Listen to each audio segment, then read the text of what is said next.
Ala po naman pumalag ang ilang mambabatas sa isinusulong na preventive suspension labang kay House Speaker Martin Romualdez at sa ilang pang mga lider ng Kamara. Ayon kay House Majority Leader Manix Dalipe, namumulitika lamang daw ang mga kaalyado ni VP Sara Duterte para daw ilihis ang atensyon ng publiko sa napipintong impeachment trial sa bise.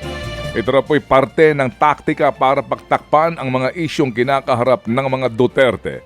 Sa ating mga tampok na balita this morning, abay hinamon ni Senate Minority Leader Coco Pimentel ang mga kasamahan niya sa Senado na isantabi muna ang pangangampanya at unahin na ang impeachment trial kay VP Sara Duterte. Ayon kay Pimentel, dapat nang magpatawag ng caucus o meeting si Senate President Chis Escudero para mapagdesisyonan ang pag-convene nila bilang impeachment court.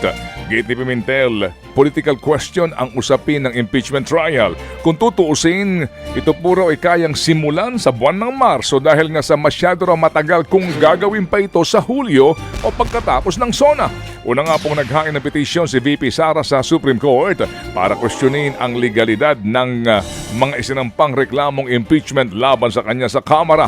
Pero para ho naman sa mga mambabatas, delaying tactics lamang ito ng kampo ng bise. Bagay na pinabuluan po naman ni VP Sara dahil ito ang kanya rin kine-question ay ang pinagdaanan nitong proseso.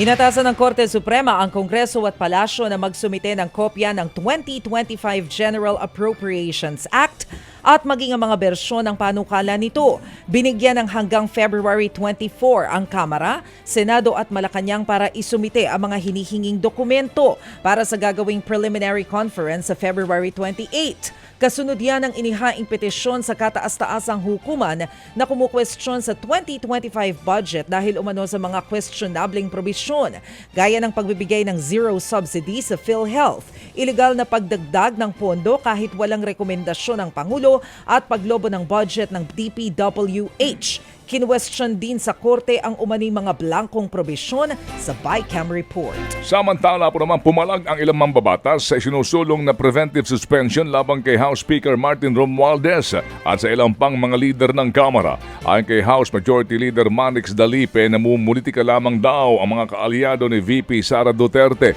para daw ilihis ang atensyon ng publiko sa napipintong impeachment trial sa bise. Ito na po'y parte ng taktika para pagtakpan ang mga isyong kinakaharap ng mga Duterte.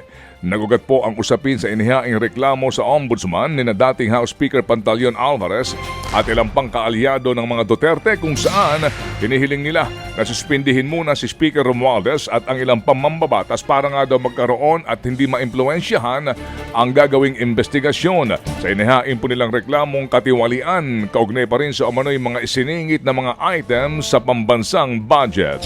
Tila nagpasaring si Pangulong Bongbong Marcos sa administrasyon ni dating Pangulong Rodrigo Duterte sa campaign rally ng Alyansa para sa Bagong Pilipinas sa Dumaguete kahapon.